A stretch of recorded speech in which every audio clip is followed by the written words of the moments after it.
देश में सीबीआई को सबसे बड़ी और विश्वसनीय एजेंसी माना जाता है।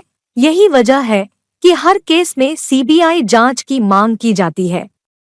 खुद से सीबीआई किसी भी केस में हाथ नहीं डाल सकती है। सेंट्रल ब्यूरो ऑफ इन्वेस्टिगेशन यानी सीबीआई ने अपने 60 साल पूरे कर लिए हैं। सीबीआई को भारत की सबसे बड़ी एजेंसी माना जाता है, जो हर तरह के मामलों की जांच करती है।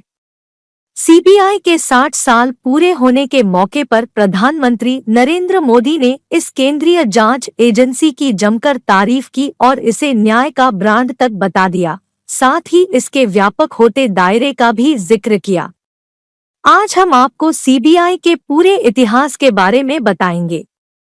साथ ही बताएंगे कि इस एजेंसी ने देश के किन बड़े मामलों को सुलझाया और कैसे लोगों को न्याय दिलाने का काम किया। इसके अलावा सीबीआई को लेकर उठने वाले सवालों का भी जिक्र करेंगे। कब और क्यों हुई सीबीआई की शुरुआत? सीबीआई की शुरुआत सरकारी भ्रष्टाचार और रिश्वतखोरी को रोकने के लिए की गई थी।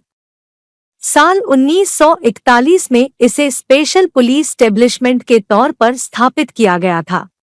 इसके बाद हर तरह के पेचीदा केस इस एजेंसी को दिए जाने लगे। सीबीआई को 1965 में कई तरह के मामलों की जांच के अधिकार दिए गए। सीबीआई को इंटरपोल के साथ सीधे बातचीत का अधिकार भी दिया गया है। अगर इंटरपोल को किसी अंतर्राष्ट्रीय क्राइम की जांच करनी है तो उसे सीबीआई से संपर्क करना होगा।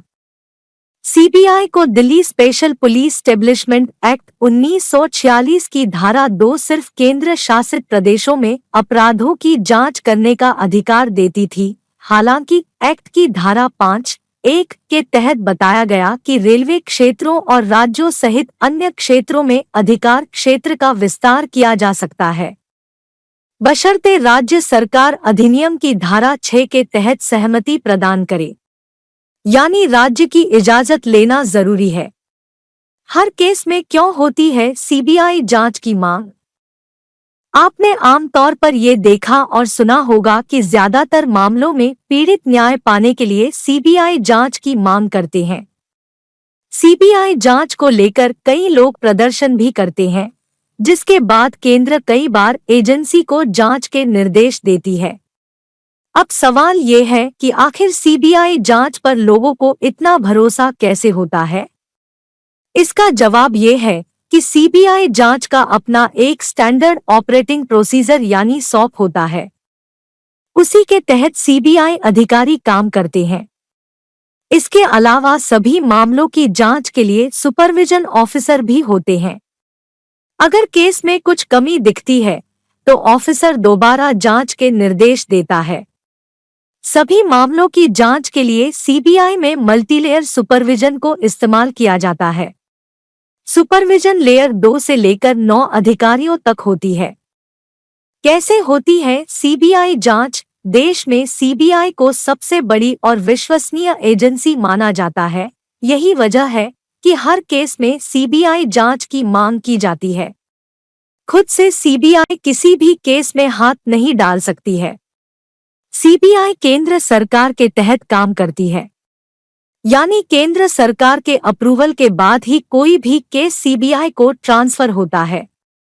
इसके अलावा हाई कोर्ट और सुप्रीम कोर्ट को भी अधिकार है कि वो सीबीआई को जांच का आदेश दे। देश में कई ऐसे मामले देखे गए हैं जब कोर्ट ने सीधे सीबीआई जांच के आदेश दिए। सीबीआई से सुझाव लेती है सरकार। जब भी किसी राज्य में कोई हाई प्रोफाइल मामला सामने आता है तो राज्य सरकार की तरफ से सीबीआई जांच की सिफारिश की जाती है। इसके बाद केंद्र सरकार की तरफ से सीबीआई से बातचीत की जाती है और इस पर फैसला लिया जाता है। कई मौकों पर सीबीआई केंद्र सरकार को ये सुझाव देती है कि सिफारिश किए गए केस में इतना दम नहीं है। साथ ही लंबित मामलों का हवाला देते हुए भी कई बार केस ठुकरा दिए जाते हैं। इसी तरह साल 2015 में सीबीआई की तरफ से सुप्रीम कोर्ट को कहा गया कि वो अब और व्यापम के मामलों की जांच नहीं कर सकती है, क्योंकि उनके पास स्टाफ की कमी है। राजनीतिक हस्तक्षेप के आरोप। सीबीआई पर देश भर के लोग भरोसा करते हैं, लेकिन इसके राजनीतिक दुरुपयोग और राजनीतिक हस्तक्षेप को लेकर भी लगातार सवाल उठते रहे हैं। हर सरकार में इस जांच एजेंसी के दुरुपयोग के आरोप लगते आए हैं। यूपीए शासनकाल के दौरान 2G घोटाला और बोफोर्स घोटाले जैसे मामलों में सीबीआई की छवि काफी धूमिल हुई थी। इसके बाद सीबीआई को पिंजरे में रहने वाला तोता भी कहा गया था। वहीं अगर मोदी सरकार के अब तक के कार्यकाल की बात करें तो कई मामलों में सीबीआई पर सवाल उठाए गए, जिनमें हिमाचल के पूर्व मुख्यमंत्री वीरभद्र सिंह के खिलाफ आय से अधिक संपत्ति का मामला, ममता के मंत्रियों का शारदा चिटफंड मामले में फंसना, शराब घोटाले में आम आदमी पार्टी नेता मनीष सिसोदिया पर शिकंजा, लालू परिवार के खिलाफ जांच और ऐसे ही कई मामले शामिल हैं। इसी का नतीजा है कि केंद्र सरकार पर सीबीआईडी का दुरुपयोग करने का आरोप लगाते हुए 14 विपक्षी दलों ने सुप्रीम कोर्ट में याचिका दायर की है। सीबीआई ने सुलझाए ये बड़े case. L N Mishra case. CBI ने देश के तमाम बड़े मामलों को सुलझाने का काम किया है, जिनमें 1975 बम ब्लास्ट में मारे गए भारत के रेल मंत्री एलएन मिश्रा का मामला भी शामिल है। पुलिस के बाद जब ये मामला सीबीआई को सौंपा गया तो सीबीआई ने आरोपियों को गिरफ्तार किया और कोर्ट ने उन्हें दोषी करार दिया। संत हरचंद सिंह लोंगोवाल मर्डर केस। पंजाब के लोगों के हितों को लेकर राजीव गांधी के साथ समझौता करने वाले संत हरचंद सिंह लोंगोवाल की हत्या का मामला भी सीबीआई ने सुलझाया था।